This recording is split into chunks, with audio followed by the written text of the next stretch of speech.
আসসালামু আলাইকুম। আপনাদের সকলকে কৃষি চিত্র 24 সংবাদে আপনাদের স্বাগতম। আপনাদের সাথে আছি আমি আব্দুল আল সামি। আজকে আপনাদেরকে নিয়ে এসেছি মুন্সিগঞ্জ জেলার লৌহজং উপজেলার মাওয়া পদ্মার পাড়ে। আপনাদেরকে আজকে দেখানোর চেষ্টা করব মাওয়া পদ্মার পাড়ে কী সংখ্যক লোক ও কীরকম মানুষ এবং এখানে কি ব্যবস্থা রয়েছে সে সম্পর্কে আপনাদেরকে জানানোর চেষ্টা করব। পদ্মার তীরে অবস্থিত 3 নং নতুন ফেরিঘাটে এই জমজমাট একটি পর্যটক কেন্দ্র হিসেবে গড়ে উঠেছে নদীর পাড়ে। আমি আজ শুক্রবার এই পদ্মার তীরে উপস্থিত হই, যা সচক্ষে দেখার জন্য এবং আপনাদের দেখানোর জন্য আজকে আমরা বেছে নিলাম Bikrampur Padma hotel and restaurant. এই হোটেলটিতে রয়েছে বিশেষ ব্যবস্থা।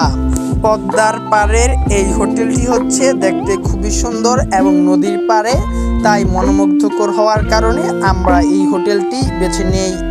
আর এই হোটেলটি খাবারের গুণগত মানও ভালো ছিল, তাই আমরা এখান থেকেই অর্থাৎ পদ্মা হোটেল অ্যান্ড রেস্টুরেন্ট থেকে খাবার বাছি।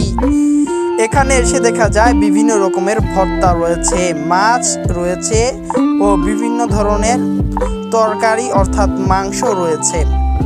হোটেলটি দেখতে খুবই সুন্দর, পরিবেশনও খুব ভালো। আমরা এখন আমাদের পছন্দের মাছ কিনতে আসলাম। এখানে আমরা আমাদের মাছ দরদাম করছি, তবে মাছের দাম তারা অনেক বেশি চায়, দামাদামি করে কিনতে পারলে ভালো হয়।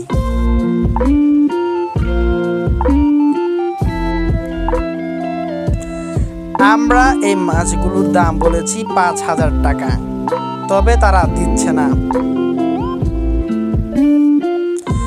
এই মাছগুলো বলেছি এক পিস 1100 টাকা করে, তাও দিচ্ছে না। এবার আমরা আরো ভালোভাবে গর্তের ডিপ ফ্রিজ টাইপের ফর্মের কার্টুন থেকে আমরা মাছ বের করছি। আমাদের 3টি মাছ চলে গেছে অলরেডি। এখন আমাদের এই কয়টি মাছ বাকি রয়েছে, আমরা আরো 2টি মাছ নিব এখান থেকে। এই 2টির দাম দর আপনাদেরকে দেখানোর চেষ্টা করছি, আগেরগুলো আমি দেখাতে পারছি না, সেজন্য দুঃখিত।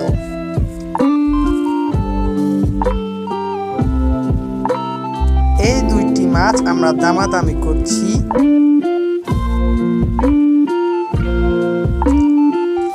দামাদামির সাপেক্ষে মাছগুলো এখান থেকে নেওয়া হয়।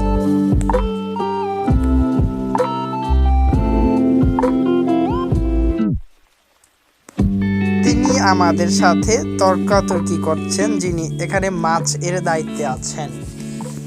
পরবর্তীতে আমরা আমাদের মাছ নিয়ে আসলাম কিনে 2200 টাকা দিয়ে। আমরা মাছগুলো ছিলে নিচ্ছি, এখান থেকে তারাই ছিলে দিচ্ছে, সুন্দরভাবে পরিষ্কার করে দিচ্ছি। এখানে অনেক অভিনেতারাও এসেছে। এখানে মিশা সওদাগর সহ হিরো আলম আরও নানান ধরনের অভিনেত্রী, শিল্পী, গায়ক গায়িকারা এসেছে। এখানে এক সাইডে নদীর বিশাল বড় বড় পাঙ্কাশ মাছ ভাজা হচ্ছে।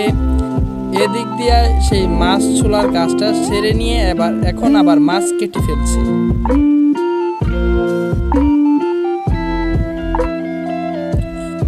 খুব সুন্দরভাবে সাইজ করে মাছগুলো ধোয়ার জন্য পানির পাত্রে রেখে মাছগুলোকে ধৌত করছে একদল কর্মী, যারা তাদের নিপুণ হাতের দক্ষতায় সুন্দরভাবে মাছগুলোকে কাটছে। এটি হচ্ছে পদ্মা হোটেল অ্যান্ড রেস্টুরেন্টের বাইরের সাইড, অর্থাৎ যেখানে খাবার দাবার পরিবেশনা করা হয় সেই সাইডটা। এখানে পাশেই পদ্মা নদী এবং পদ্মা সেতু অবস্থিত। আপনাদের দেখানোর চেষ্টা করব পদ্মা সেতুটিকে। এখানেই আমরা এই ঘরে আমরা আজকে খেতে বসবো কিছুক্ষণ পরে। আমাদের এখানে অন্য এই হোটেলের পাঙ্গাস মাছ ভাজা হচ্ছে, আমরা ইলিশ মাছ ভাজতে দিব। আমরা যাচ্ছি একটু ভিতরের দিকে আমাদের সিটগুলো বুঝে নিতে। আমরা আমাদের সিটগুলো বুঝে পাই এবং আপনাদেরকে দেখানোর চেষ্টা করছি পদ্মা সেতুর লাইট সুন্দরভাবে হচ্ছে জ্বালানো। এবার আমাদের মাছ দ্বিতীয় ধাপের সেই মাছগুলো দিয়ে দিয়েছে। দ্বিতীয় ধাপে মাছগুলো দেখছেন তারা খুব সুন্দরভাবে মাছ কাটছে এবং বেগুন সঙ্গে সঙ্গে বেগুনও ভাজছে। এটির ঠিকানা হচ্ছে মাওয়া। যে কেউ গুলিস্তান বাস থেকে উঠে মাওয়া নামলে সেখান থেকে 10 থেকে 15 টাকা গাড়ি ভাড়া নেবে। সেখান থেকে এই 3 নং ফেরিঘাটে আসা যায়। আপনি এসে বিভিন্ন দোকান দেখে শুনে খেতে পারবেন। অতএব এখানে দামটা হালকা বেশি, যেহেতু এটার গুণগত মান এবং এটার পরিবেশটা ভালো অন্য সব চাইতে। সুন্দরভাবে সরিষার তেল দিয়ে ভাজা হচ্ছে আমাদের পদ্মার সেই কাঙ্ক্ষিত ইলিশ মাছ। আমাদের প্রথম ধাপের মাছগুলো চলে গেছে, সেগুলো পরিবেশন হচ্ছে। এগুলো দ্বিতীয় ধাপের মাছ, তাই আমরা ফুল ফ্যামিলি গিয়েছিলাম, তাই আবার দ্বিতীয় ধাপের এই মাছগুলো দেওয়া হচ্ছে। আমরা সবার প্রথমে পদ্মা নদী নৌ পরিবহন দিয়ে পদ্মা সেতুর নিচ দিয়ে আমরা ঘুরে আসি। আপনাদের বাকি সেই তথ্য সামনে যে ভিডিও আসবে সেই ভিডিওতে পেয়ে যাবেন। আপনারা দয়া করে আমার চ্যানেলটিকে সাবস্ক্রাইব করে দিবেন, বেশি বেশি শেয়ার করবেন আর কমেন্ট করতে ভুলবেন না। আমাদের মাছগুলো ভাজা প্রায় শেষ হয়ে যাচ্ছে। এখন আমাদের মাছের লেজা উঠিয়ে দিচ্ছে লেজা ভর্তা বানানোর জন্য।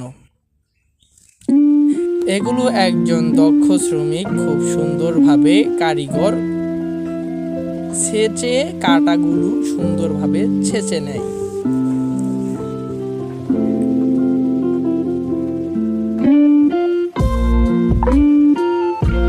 কাটাগুলো ভালোভাবে মাছকে পিষে নেয়, এমনভাবে পিষে যাতে কাটাগুলো সব বের হয়ে যায়। কাটাগুলো পিষতে পিষতে এখন মাছ সেইখান থেকে মাছের কাটাগুলোকে আলাদা করে নেয়।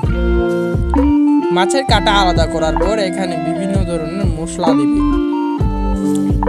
আপনাদেরকে দেখানোর চেষ্টা করছি কিভাবে তারা মাছের লেজা ভর্তা, সুস্বাদু লেজা ভর্তা বানায়। ভালোভাবে পিষে নিচ্ছে মাছের লেজাটাকে।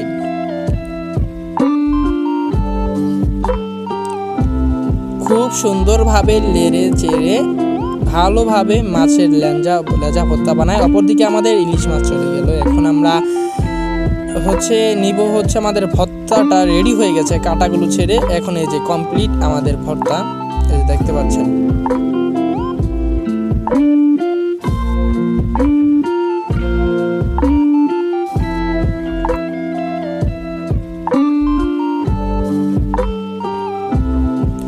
আমাদের সব কিছু